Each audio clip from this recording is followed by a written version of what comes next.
sawasawa na fadhili zako, kiasi unitakase dhambi zangu, maana nimejua mimi makosa yangu na dhambi yangu imbele yangu daima. Ngane kuwa una haki unenapo, na kuwa safi utoapo hukumu. Tazama, mimi naliumbwa katika hali ya uovu, nawe utanijulisha hekima kwa siri. Unisafishe kwa hisopo, nami nitakuwa safi. Unioshe ifurahi. Usisitiri uso wako, usitazame dhambi zangu. Usizivute upya roho iliyotulia ndani yangu. Usinitenge na uso wako, wala roho yako mtakatifu usiniondolee. Unirudishie furaha ya wokovu wako, unitegemeze kwa roho ya wepesi. Reverend Abafendicha anaomba Mungu, kisha usomi huu.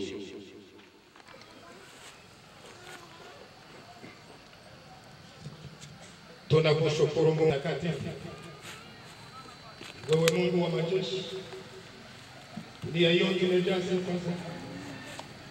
Sifa zako ni za milele. Nyonge katika uje Baba, utusafishe na hisopo ya damu na Bwana Mwokozi wetu Yesu Kristo. Uje hapa ututawala, tawala waongozwa katika ibada hii. Uje Baba, Bwana wetu Yesu Kristo aliyekariri kwamba tunakuomba uje ukae. Tawala ibada, tawala wa Kristo wote kwetu, sababu ya jina la Mungu Baba, Mwana na Roho Mtakatifu. Ni katika jina la Yesu tunaomba. Amen. Amen.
Bwana Yesu asifiwe. Msaidie kwanza, msaidie kwanza.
Ina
Bwana asifiwe. Sahau na ingekuwa ni ibada ya Methodist singelisimamia. Naweza kuhubiri lakini siwezi kusimamia. Si vile mheshimiwa askofu. Kanisa Methodist nafika na hubiri lakini siwezi kusimamia sababu sitajua utaratibu yao. Hapa tuko kwa Ubembe Conference. Na tuna wageni ambao wamefika ambao hatukuanza nao na wako pamoja nasi. Ni wakati huu ni kuwakaribisha. Sababu kama mgeni anafika anapenda vile vile akaribishwe. Revera Masona fika mseme neno kuhusu wageni. Ni huku tu kunajibia. Bwana Yesu asifiwe. Tunakuwa na furaha leo. Basi asante sana. Acha tukaribishe wapendwa ambao leo wamepata nafasi pamoja na sisi. Kwanza tunakaribisha kamati yote ya uongozi wa Ubembe Conference. Tunaweza kuiomba isimame. CA, ni conseil d'administration ambayo inaongoza Ubembe Conference, isimame tuikaribishe. Watu waione. Hawa ndio wazee ambao wanaongoza Ubembe Conference. Na wengine wetu hawako hapa leo. Tunawaona? Hao ndio wazee kabisa wanaongoza Ubembe Conference. Bwana Yesu asifiwe. Basi tutaomba kali wakubwa wa serikali ambao wamekuwa pamoja na sisi katika ibada. Tunataka kuwasimamisha ili tuwakaribishe vile vile. Tunakuwa na mheshimiwa Honorable Sadiki Biomboka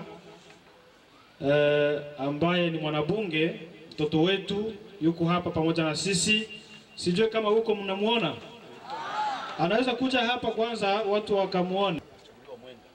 Huyo ni mwanabunge ambaye alichaguliwa kwa teritwari ya Mwenga.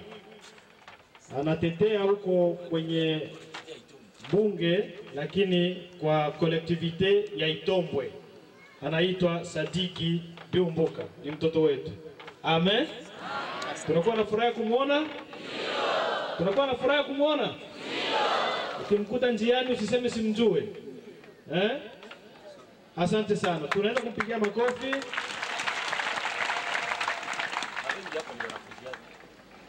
Huyu pia alikuwa mwalimu muda mrefu kwa chuo kikuu huko, ambao wako hapa kutoka makanisa yetu mbalimbali. Tunasema karibu na Bwana wabariki.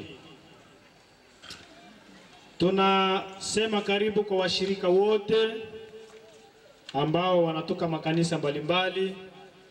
Labda hao tunaweza tukaseme kwa upekee wasimame tuwaone. Tunakuwa na washirika kutoka makanisa yote, inakuwa kwa ECC, Église du Christ au Congo. Wako hapa Wakristo wa makanisa ya ECC, tunasema karibu kwenu. Wakristo kutoka makanisa ya Reveil, makanisa ya Reveil, ikiwa kanisa yako imeorozeshwa kwa kanisa za Reveil, tunasema karibu kwenu na Mungu awabariki. Wakaribisha waombaji wote kutoka masekta mbalimbali, wanakuwa wa sekta ya Tanganyika, wa sekta ya Mutambala, wa sekta ya Nganja. Tunasema karibu kwenu, wa sekta ya Itombwe, wa sekta ya Lulenge, karibu kwenu na Mungu awabariki. Vile vile wageni ambao wametoka sehemu za Bukavu. Kuna watu wa Bukavu hapa? Tunakuwa na watu wa Bukavu? Tusimame tuwaone. Wapendwa kutoka Bukavu. Asante sana, Mungu awabariki sana. Wamelipa nauli mara pili kutoka Bukavu kufika Uvira, kutoka Uvira kuja hapa ili waje kupokea neno la Mungu tu. Si ni jambo la kumshukuru Mungu hilo? Na sisi tutafanya hivyo. Ikiwa mkutano unaenda Bukavu, tutauzisha nguo mpaka tufike Bukavu. Amen. Asante sana. Tunakuwa na wapendwa kutoka Goma. Kuna wapendwa kutoka Goma hapa? Tunakuwa na mama ametoka Goma, mama mwingine yule ametoka Goma. Bwana asifiwe sana. Asante. Naona tu watu watatu wa Bukavu wamewatangulia. Haya, asante sana. Wapendwa kutoka Uvira ni wengi kabisa. Asante sana, Mungu awabariki. Wapendwa wetu ambao wamefanya safari kutoka Rwanda kufika hapa. Tunakuwa na watu kutoka Rwanda? Raia wa kupata nafasi. Wapendwa kutoka Burundi? Burundi, asante sana. Tunakuwa na mzee hapa. Amevuka mpaka haji kushiriki kwa Ubembe Conference. Bwana akubariki sana. Tunakuwa na mama yetu kutoka Belgique, tulimuona jana ametufunza hapa kwa wale ambao wamekuwa hapa.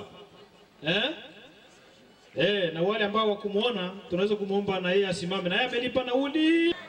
Tunakuwa na furaha ya kumuona. Ndio. Tuendelee kumuombea kwa sababu anafanya safari ndefu sana kwa kufika hapa. Wa Tanzania ambao walisafiri kwa ajili ya mkutano. Tunakuwa na mama hapa. Bwana Yesu asifiwe. Asante, Mungu akubariki sana. Wandugu kutoka sehemu za Burega. Na baba na ndugu pale. Asante sana, Mungu awabariki. Karibu sana, karibu, asante na Mungu awabariki. Basi acha tukaribishane kwa masekta zetu. Kutoka Lueba mpaka Makobola kufika huko. Hata kama unaishi Bukavu, unaishi Kinshasa, lakini huko mtu kutoka sekta hii, tutakuomba usimame. Sekta ya Tanganyika, sekta ya Tanganyika. Asante. Tunakuwa na kina mama ambaye anaongoza kitengo cha wamama kwa kunivu ya territoire yetu. Anafanya œuvre sociale. Tumesikia yuko hapa. Bwana Yesu asifiwe. Yuko huko hamkumuona? Hatukumuona? Ambaye anahusika na mambo ya kijamii kitengo cha territoire yetu. Hatukumuona? Mama sogea hapa watu wakuone.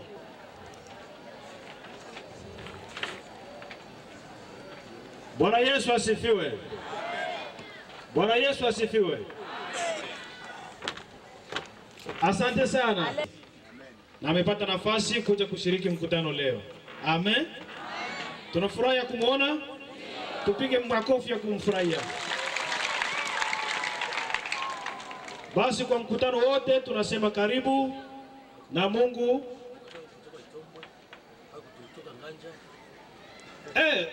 Hatukusema watu kutoka Nganja.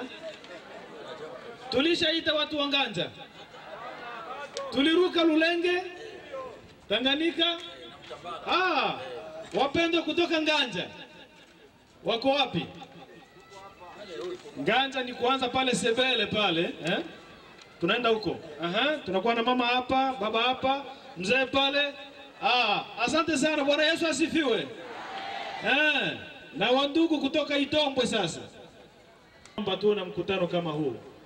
Amen. Amen. Ni vizuri uweke mkutano huu kwenye roho yako na kuwa unauombea.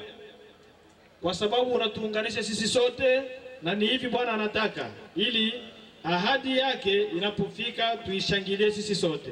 Amen. Kwa hiyo uombee mkutano huu siku kwa siku. Unafanyika kila mwaka, unaanza mwezi wa 8, tariki 1. Kwa hiyo uweke kwenye roho yako, usisubiri wakuandikie barua. Usisubiri upate aliko. Mimi sikusikia. Haikutangazwa kwa kanisa letu. Kumbusha hata mchungaji wako. Unasema nini kuhusu mkutano wetu? Amen. Amen. Bwana atubariki. Amen. Sala Sayuni iko wapi? Kuya di. Kuya hapo.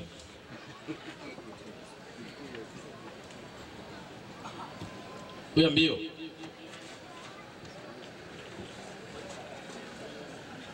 Nitaka kuwapresenter mtoto yenu. Ni mtoto yenu huyu. Najua Barega barekana kwa kiburi kusema kila Movembe ni mtoani. Na sisi tulishakatala ile, tulishawaambia hapa kule kubarega tuko baba wenu wadogo. Sasa na kupresenter kwa wako wadogo wako hapa na mashangazi yako ndio banayala kwa mkutano. Haleluya!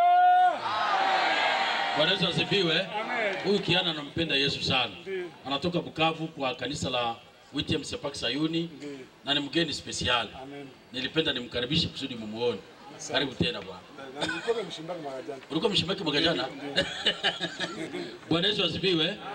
Bwana Yesu asifiwe. Asante. Sisi tutafanya sadaka, lakini inaonekana kutakuwa vyombo viwili. Kutakuwa chombo cha ile sadaka ya kawaida. Huyu hapa mama president, huyu hapa kusema wewe peke. Sitaweza mama tabisha kusema sababu sitaweza kueleza yeye mwenyewe kueleza ile sadaka ya pili. Tukisema kutakuwa vyombo viwili, kutakuwa chombo cha ile sadaka ya kawaida na sadaka nyingine mama atabisha atasema. Na kwa sadaka zile kwaya mbili ambazo zilibakia zitaimba. Kwaya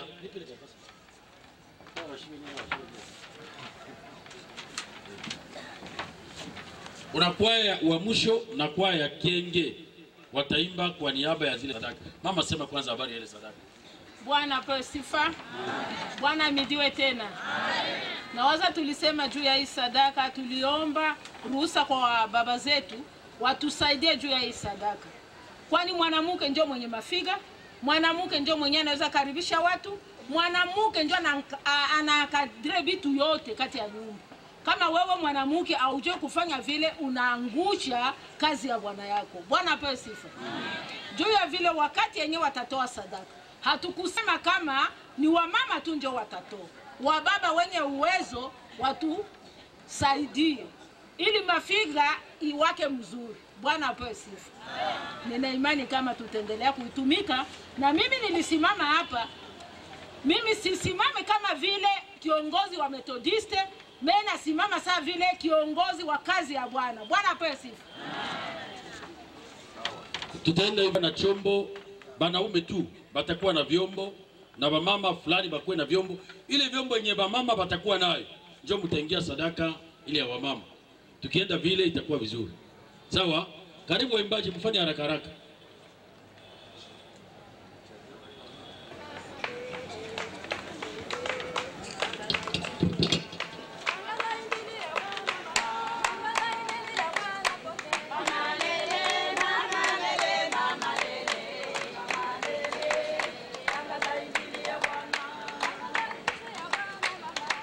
Watashinda giza na shetani, sifa na heshima zina Mungu. Yeye haliliwe kuwa vumbi, mwana wake mwema na ambaye Baba umpenda umurudi. Hivyo Mungu awakamilisha watu wake kwa mateso huku, na zaidi kuwafahamisha kulijua pendo lake kuu.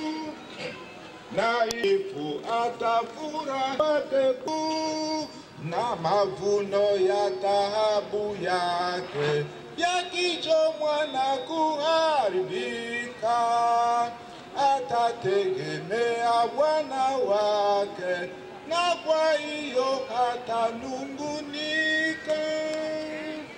Kundi ndo Mungu litawaoni,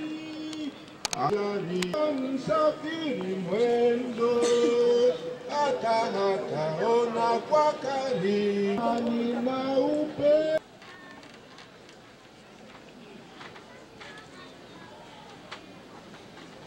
Hapa watu wajatoa Bwana. Bariki mazao yao, bariki mapato yao yote, bariki hata jamaa zao na mali zao zote katika jina la Bwana Yesu Kristo. Hata wale wengine ambao wakupata kitu, tunawaweka ndani ya vitanga vya mikono yao yako Mwokozi, ili siku nyingine watakutolea, kwa sababu hapa nakimbia kabisa. Reverence wase Daodete, dada Lalia kutoka Bangwe, dada Angela Wakakamba. Tuombea Mungu alete amani katika nchi ya Kongo.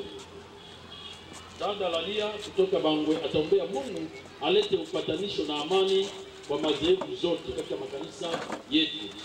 Na dada Angela ataombea Mungu avuje nguvu za uchawi. Ombe nchunde na mchwale ombea tola kitwale nale.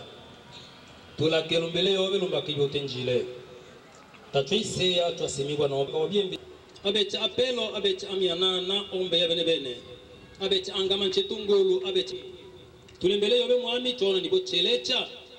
Chelecha o cheleche tata bibote njile. Tona uamshi chima. Naluba kali china itibi ushima. Pelo chowe cha tendela wetu bwenge tibo tuli na tuti anyeti biola kochi na Yesu Kristo tumwami. Amen. Mwane ombe tata ole mu. Ese eno tata ta eko banale. Ese eno ta eko banale mbe. Na tule monani bo Yesu. Ona lushala mbe beno ese ni wale. Itana bitakila lusuku. Alakini tole muise miani bo. Ochutelo kango bele. Tobe nale mbe tata. Lola misangano yobe. Bamanga bale mo ochana biso sila lombaka lwa misawele motenjwa o na o. Alakini ngatole nale mbe tatushitwe biso sila. Tatushitwe na boba. Tuochotole botambalo mbaka twike ni watu ingela nale mbe na longe tolana nale. Mwakole mwanu wetolo lola tuadela hiyo mwema bosi. Obi mweno sache makalama ntema wama. Maso emshole mosuko abusuku na choba. Tata twashele chabyose. Mwema bo iyo nalele leto. Nichale chalele lyobe. Bino bya nya bitwa onana bya manga bile ule na byo so eta bi eta ni na bebe nchile. Amen. Bana baba. Tole na bisele lo ni. Kele bino baba byo waso shifaje ko ta echimine. Cheta bena bora mubale na ala. Obi bwana wa kanisa. Na kanisa ile ni Jerusalem aidele do biko. Sasa mshale ni mteko kwa mteko. O mshale ni mteko kanisa. O mshale ni mteko kwa mteko. Yesu wengine shikile nikataja dile lakini bila motejo ndo kama mama Yesu wengine kote jile ni wata michango yao oseteshe neno bado bonga kama kanisa Yesu imani kanisa Yesu baba kanisa Yesu imani oya mtema toba ndo bonga kanisa le pate toba kanisa le jute kanisa le ronde emo kanisa le ronde ondo kanisa le ronda lembe kanisa le msema wikajela mwakole tatalomba kobi abeja eto. Tomobela niembe yose ya wa mwito china la Yesu. Olole maenji. Mamo eti bamo etelela mwingina waba ambi mwingina waba ana lomba kikambo lele okelelela. Tomobela byose byembe awa mwito. Lomba kawa mwito ale na bongwa tata. Wa mwito ale na ngini. Na obi wete meso mimona. Lola misangano tomo sangana. Twa imanya ni wetu aisoa. Ndeta twa isoa mbele na bosho. Obele male mamaza awa mwito. Mwene ombe miembe ya wa mwito. Mwene ombe miembe yose ya embe awa mwito mande. Biasa ke Rwanda, biasa ke Boleka, biasa ke Itombwe, biasa ke ole biasa biosangana na usangaba na ba ombe. Amwabyo bewete meso. Yangeno betawa otra emotata. Miembe ya baloge yote odwete. Nibota toshi ya embe awa mwabongwa. Wamwitole na ngini. Wamwitole na mbya. Bina bile byangene mangwete mano. Sata aya. Ichika. Sata aya. Ibela. Bikiongomena mwingina chino la Yesu. Mwakole tata lumbakule wangine. Watenjire niwe mumboti na ine nokia ola. Na yose shimu obakanye. No oba muchunge nenu. No mutumi ela. Makole lombaka byose bile byobe. Iyo na lelele ane tata. Ni tele tala lelobe mwingina china la Yesu. Twaona vivyo. Amen. Tupele riziki zetu.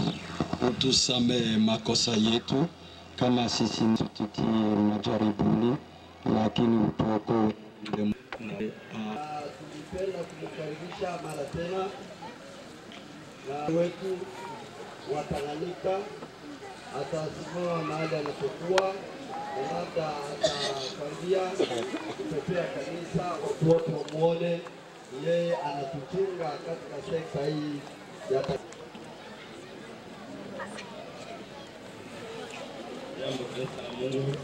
Bwana Kontable, kama uko na mchango kwa ajili ya mkutano, tutaendelea kukawia. Ule anayekuwa na mchango wake anaweza kumuona na tutaenda kuorozesha.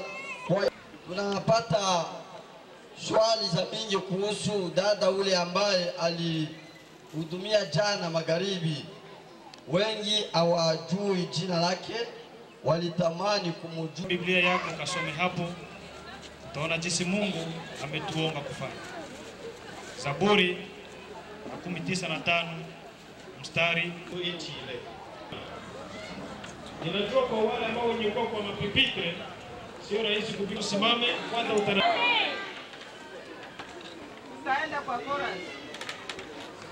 Tutamtukuza Bwana kila wakati, sifa zake kinywani mwetu daima. Imba. Bwana wangu nitamtukuza Bwana kila wakati, sifa zake Bwana kila wakati, wangu daima. Oh, nitamtukuza Bwana.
Tuabudu Mungu mkuu.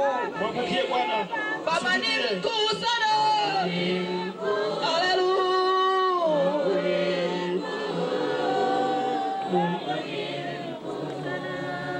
Mungu wetu mkuu. Mungu Baba mkuu. Mungu mkuu. Baba.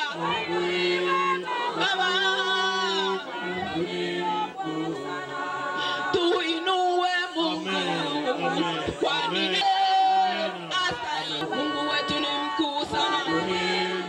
Haleluya. Haleluya. Haleluya. Haleluya. Ulivyo mkuu, falme gani duniani? Kuna falme gani duniani? Ni mkuu kuliko yote.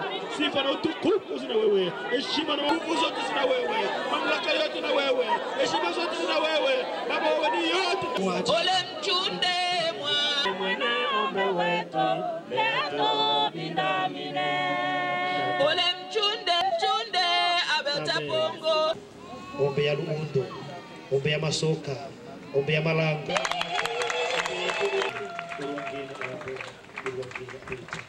Kwa jina la Yesu Kristo. Amen. 14 hadi 28. Hadi lini? Wanaonung'unika hivyo waambie, hakika kama niishivyo, asema Bwana, nitawafanyia vitu vile vile nilivyo. Hakika kama niishivyo, asema Bwana, nitawafanyia vitu vile vile nilivyosikia mkisema. Methali 18.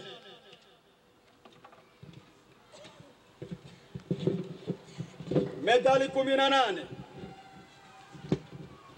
mstari wa 12. Viko katika uwezo wa ulimi, nao waupendao watakula matunda yake. Tunamalizia Mathayo 12. Mathayo 12 na mstari wa 35 hadi 37. Tunasoma hivi: mtu mwema hutoa yaliyo mema kutoka katika hazina ya mambo mema yaliyohifadhiwa, kuhusu kila neno lisilo maana walilolinena. 37.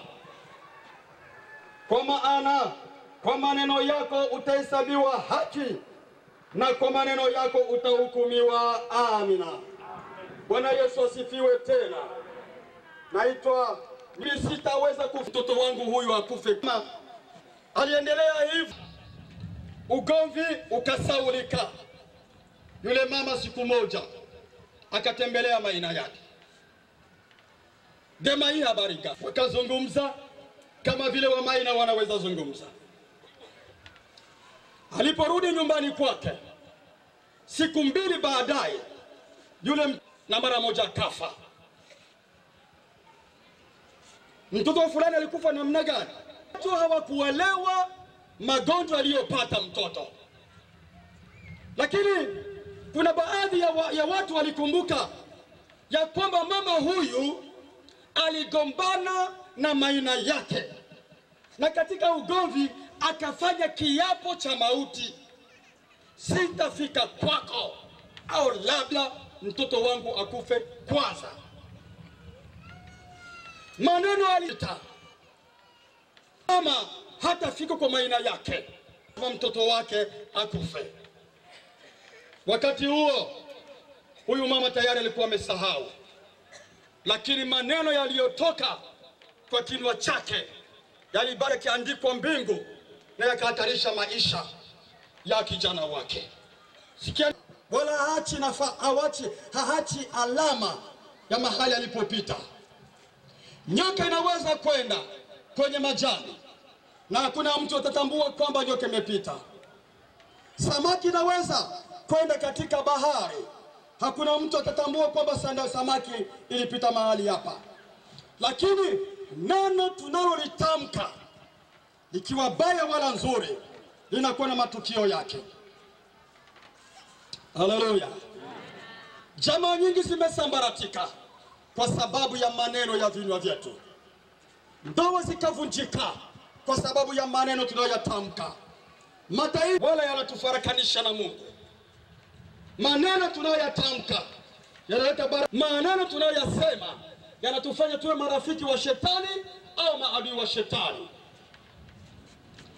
Ninakumbuka mama moja, kwa sababu mume wake alikuwa akienda katika uasherati, katika uzinifu. Alimshauri mume wake, lakini udhaifu ule ukamshinda mume wake. Sasa mama huyo siku moja katika hasira akamwambia mume wake hivi, kwa sababu unapenda njia hiyo, ukufe kama utakufa huko, upatwe na virusi vya ukimwi. Alisema kwa hasira. Miezi mitatu baadaye mume wake anarudi nyumbani, tayari anakuwa dhaifu katika maungo yake ya mwili, na alipopimwa akaenda kuonekana na virusi vya ukimwi. Maneno mabaya tunayotamka yanatuletea laana katika maisha yetu. Nimetaka leo kufundisha kuhusu hatari ya usemi mbaya. Hatari ya usemi mbaya. Botende eke mwingine itenda binwa biasona. Hatari ya usemi mbaya. Bwana Yesu tusaidie sana. Iliwafikia Waisraeli katika bonde huko Kadesh Barnea. Musa anatuma wapelelezi 12 waende kupeleleza nchi ya Kanaani, ambayo Mungu amewaambia kwamba ni nchi ya maziwa, ni nchi inayotiririka maziwa na asali. Mnajua historia, walienda kupeleleza nchi, wakarudia na ripoti mbili. Kuna ripoti moja ikasema, ni kweli ni nchi nzuri Kanaani, tazameni matunda ya Kanaani, ni nchi ya maziwa, ni nchi ya asali. Lakini tuambie ukweli wa mambo, Kanaani hatuwezi tukaiteka, hatuna nguvu, tuko wadhaifu. Kuna watu huko majitu, wana wa Anaki, na mbele zao sisi tulikuwa kama vile panzi. Tulikuwa. Ripoti ya kina Kalebu na Yoshua ilikuwa tofauti. Kasema hapana, ikiwa kama Mungu ni pamoja nasi, hivi karibuni wana wa Israeli kuvumilia, nitawaangamiza wote, nitakufanya wewe uwe taifa kubwa. Musa alijipiga kwenye magoti, akamwambia Mungu, ukifanya vile watu wa nchi hii watawaambia watu wa Misri na watu wa huko watasema Mungu wao hakuwa na nguvu ya kuwafikisha kwenye ahadi, na ndio maana aliwaramba katika jangwa. Utafanya nini Mungu jina lako tukufu? Kwa hiyo wewe ni Mungu, Mungu mwenye rehema. Mungu akasema ndiyo, na kuongeza alakini. Wawili wanasameana, hakuna alakini. Tumesameana mwene mboka bitobi ombe, tunasahau yale yaliyopita. Lakini mimi nashangaa, lakini kama niishivyo, asema Bwana wa majeshi, watu hawa walioninungunika Isaka na Yakobo 34, Mungu anasema hivi: kwa miaka 40, mwaka mmoja kwa kila siku, katika siku zile, siku 40 mlioipeleleza nchi, mtateseka, mtaona cha mtema kuni, mtaona kile ambacho tutawatendea, na mtaona hatari ya kufanya Mungu au adui yeye. Bwana Yesu tusaidie sana. Mungu alisema haya baada ya kuweza kutangaza neno la msamaha, akaongeza lakini. Ndiyo Musa inawasamehe na samehe, lakini kwa ajili ya kitendo hiki, kama niishivyo, asemavyo Mungu, asema Bwana, jambo hili halitaishia hapa. Imwamona igasona ni pale ambako tulisoma. Akamwambia Mose na Haruni, jumuiya hii ovu itanungulika dhidi yangu hadi lini? Nitawafanyia vitu vile vile nilivyosikia mkisema. Na Israeli walisema nini? Israeli, sisi hatutaiteka Kanaani, ingekuwa heri. Enda mbele ya mwamba, sema na mwamba, na maji itatoka. Biblia inatuambia Musa, mimi na Haruni ndio tutawatolea maji katika mwamba mara 2. Mungu ni mwaminifu, lakini yeye akapiga mara 2. Na Mungu akasema, kwa sababu wewe na Haruni hamkunitu. Jamani, kuna mambo ambayo yanatufikia, ni lazima tuwe mwenye hekima kubwa. Anawezaje hili tunaposoma Zaburi 7, kwa sababu walichukiza roho yake, na akasema maneno bila, alitamka maneno ya kulaani kongamano la Israeli. Ni mara ya kwanza tangu wa pili shida iliyochanganya Musa ilitoka kwa nani. Akasema maneno ya kulaani. Tumbo la mtu litashika. Ikiwa wewe unatamka hii inakufa. Haiandikwi katika maandiko ya kwamba eti kanisa la Kristo ni maskini. Kuna watu wanajitia umaskini wao wenyewe kwa maneno wanayoyatamka, kutarajia kwamba eti sisi tutapata uvuvio wa mvua mpya. Konferensi inaingia. Bana tutumia revera wa parokia yetu atakuwa atalokolo ndio mwenye angali gavana wa jimbo letu. Wapi? Hakuna kitu kitaendelea, hakuna pesa itaingia kabisa. Neno tunayotamka akili sawa wa shangazi yake. Amina. Huyu ni mtoto mpumbavu, ana akili sawa sawa na washangazi yake. Sikikwambia ndugu yangu, akawa sana. Matendo 23.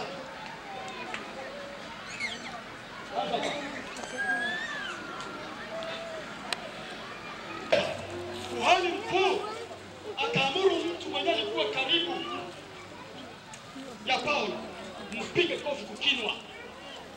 Yule mtu akampiga Paulo kofi kukinwa. Sasa mimi sijue kama mdomo wa Paulo ulikatika, akatukana yule kuhani. Soma, akamwambia Mungu atakupiga, kumbe umejiwa chokaa. Unaketi katika kiti kwa kuniamua kujishije, kwa kuniamua sawasawa, kwa kunihukumu sawasawa na sheria. Na wewe ni mkuu wa Mungu. Paulo akasema, ndugu zangu, sikujua kama huyu ni kuhani mkuu. Kwa imeandikwa, usimnenee mtawala wa watu wa mabaya. Haleluya. Yule kuhani mkuu hakuwa rafiki wa Paulo. Yule labda alienda Rumi, akatoa rushwa kwa mtu mwenye kuongozwa, amnenee vibaya. Tunayatuletea hasara katika amini. Hao ni watoto wa Ibrahimu, hao ni Israeli ya kiroho. Paulo anasema katika Warumi eti sisi ni mzabibu wa pori, tulipachikwa kwenye mzabibu wa kweli.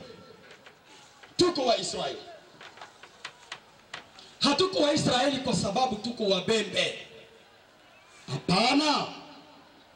Tuko Israeli kiroho kwa sababu tulimwamini Kristo kuwa Bwana na Mwokozi wa maisha yetu. Haleluya. Ningependa jambo hili tulielewe vizuri. Niko Israeli. Kusema mimi ni taifa la Mungu kwa kupitia Kristo. Kile ambacho Yesu alile kunitafutia Golgotha ni uraia mpya. Amenipa uraia mpya. Niko mtu wa kabila la Kristo. Na sasa ahadi ya Mungu ni juu ya Ibrahimu na uzao wake wote. Wakati napotamka maneno mabaya juu ya watu wa Mungu, wanifanya nini? Mungu anilaani. Haleluya. Haleluya. Mungu ananilaani namna gani? Wakati nafungua kinywa kwa kusema maneno ya kudharau watu wa Mungu. Sababu ahadi kwa Ibrahimu, nitalaani kila mtu akulaanie maana yake. Nitalaani kila mtu anayekudharau wewe. Kila wewe huyu atakuwa adui yangu, nitamlaani. Olewe kwa sababu tumewalaani sisi wenyewe. Kanisa yetu labda iendelee vizuri kwa sababu tumelaani sisi wenyewe. Nchi yetu haiendelee kwa sababu tumelaani sisi wenyewe. Jameni, tufanye haki kwa maneno tunayotamka. Mstari wa 16 hadi 17. Yesu Petro, kabla kuku haijawika mara 3 utakuwa. Siku yenyewe ikafika. Kijakazi kimoja, ndivyo Biblia inatuambia, akamwambia Petro, wewe moja kati yao. We mama, mimi sijue yule mtu. Petro anatoka nje. Mama, ewa mkio, si huyu anawafanana huyu ni moja kati yao. Mama, mimi sijue yule mtu. Unasema nini? Petro anatoka nje. Watatu anamwambia, sema hapana, tulikuona katika bustani, wewe ni moja kati yao. Biblia ile tushike. Kama mimi mnasema eti mimi namjua, kichwa yangu ikatika kabisa. Mtoto wangu labda akufa, awe kifafa kabisa. Mimi kumjua yule mtu huyu Yesu. Mgulu yangu hii, nawapatia mgulu yangu ikatike. Alijilaani. Ile ni mtu wa ngana. Neno la kwanza alilofanya Petro, alitubu kwa machozi ya uchungu. Haleluya. Kitendo cha kwanza ambacho unatakikana kufanya ili utoke katika, ni lazima utubu, kwani ulitamka maneno yaliyo kinyume na ahadi na mapenzi ya Mungu. Jambo la pili, ni kutangua laana. Petro, Yesu anajionyesha kwake, anajionyesha kabisa. Bwana, Biblia inasema namna gani? Huyu anatoka Yerusalemu, Galilaya, naenda kuroho, anatoa nguo yake chubi maki. Maana yake nini Petro? Kwenda kuroho vitu vya Yesu, inakuwa historia. Wolele, anarudia kwenye maisha yake kawaida. Laana inamfanya mtu kwenda kinyume wala mbali na mpango na mapenzi ya Mungu katika maisha yake. Na Yesu alijua vile. Akafanya namna gani? Yesu huyo naye anawafuata mpaka bahari ya Galilaya. Yesu, mnajua historia. Mama moja ambaye nimewazungumzia, baada ya yeye kuona kwamba mambo kama haya, akatubu. Lakini sitoshi, baada ya kutubu akatangua laana. Kusema nini? Ingilia mume wangu kupitia maneno ya laana iliyotamka ivunjike kwa jina la Yesu. Kile ambacho Yesu alifanya ni kwenda kutangua laana. Jambo la tatu, tulisema kutubu, kutangua. Jambo la tatu, wewe filme wakati image juma umalizia kaburi kuandika vile pale wewe andika kwa watu wewe unaingia mtu tunasema na hivi ndio andika kule yule kule ya joy basi kitoa kile kule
Asante.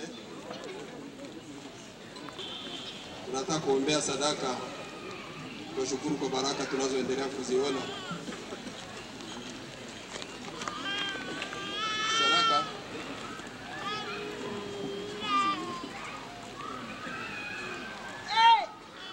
Tunaalika sirentanda wa Lusenda ndugu ya Shona. Mambo ndio wanasema mabitide kile sekonde nini pale? Nasema ni kama wakizoea kitu ndio kwa kama vile kizalikiwa nacho. Tunaposema tuombe na tunaona watu wanakaa chini tunakuwa chini. Mungu datuli hanyanya lingo bazoshi. Lorekeza lugeshe luno lulimbere masugara. Lwatanga bamaye n'abadata. Misole minyere misole mitabana. Boshi abagolola maboko ubagashanire.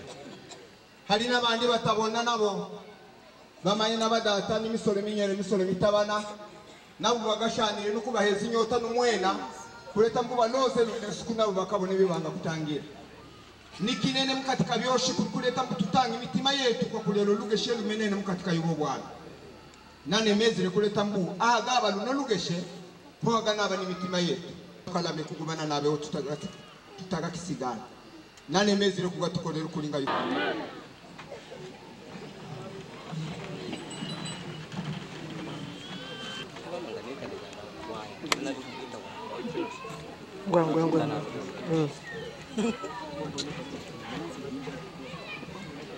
Bwana Yesu apewe sifa. Jina la Bwana libarikiwe. Kwa kweli mkutano wetu unaendelea vizuri na tunashukuru Mungu. Na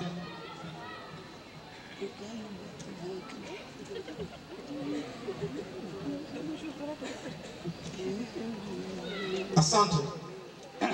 Na yule ambaye amepoteza kitu chake anaweza kwenda kuangalia pia pale kubiroa sekretaria, labda kinaweza kuonekana pale. Kama hakiko basi. Kwa mama wafuatao watabakia kisha ibada hii. Wanahitaji kuonana na mama wa SSC kama anaweza kuwa hapa. Mama wa SSC atabakia. Mama wa Sepak, Wichem Sepak anaweza kubakia kama yuko. Anaweza kubakia kama yuko. Anaweza kubakia. Sawa. Yeye ambaye ameandika tangazo hili. Usiku watakutana pale kanisa kisha ibada na dada Odete. Wale ambao walisoma majina yao hapa wanaweza kubaki usiku saa kisha ibada, watakwenda kuonana na dada Odete pale kanisa.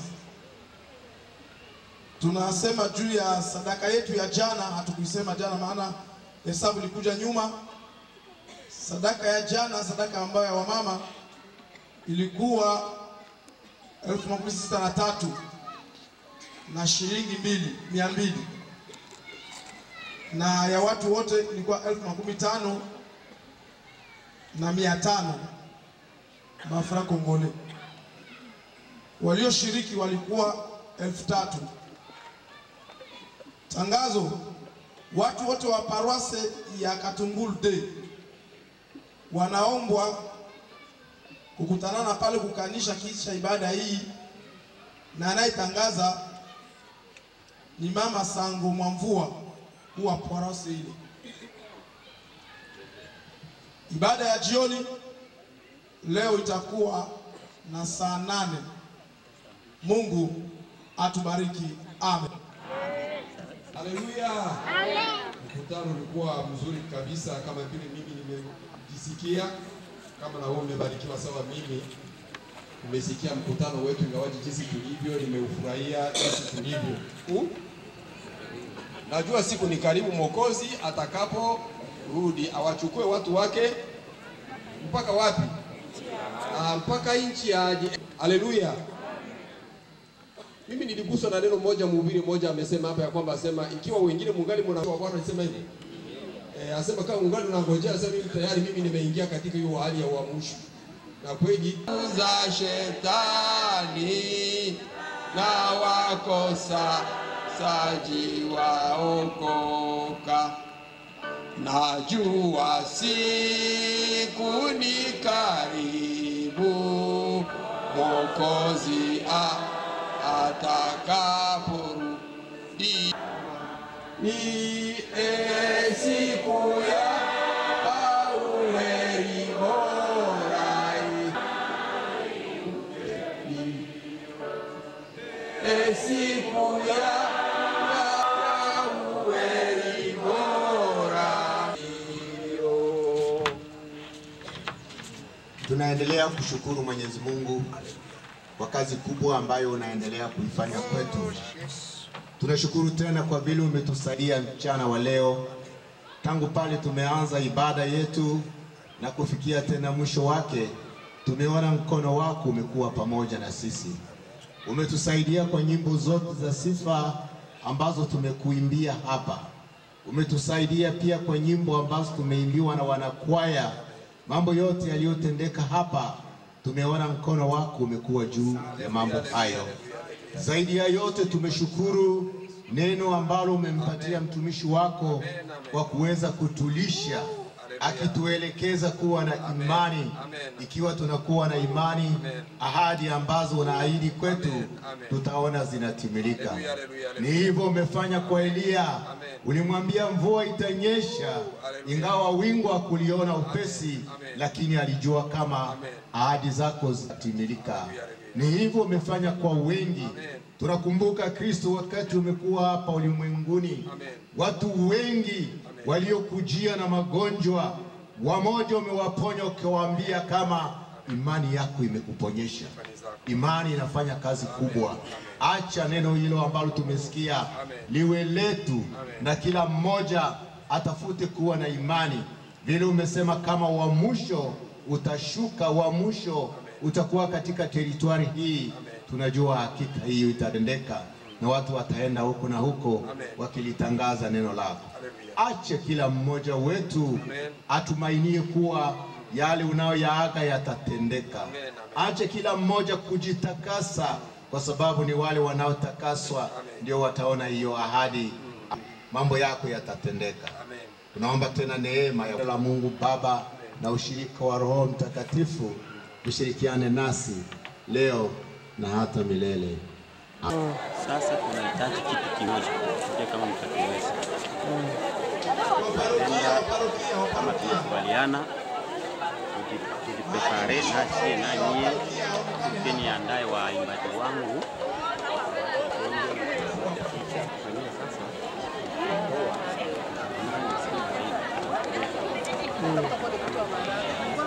Itawezekana?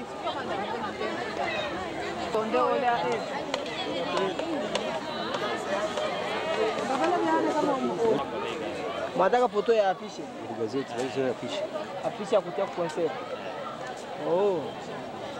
Ile zile papier sasa. Zile papier. Zile papier. Afishe zito. Tuko ile ya hiki inaenda kuwa na ile hiki. Sasa par exemple sur un film mataka. Ile gani? Sasa kile kama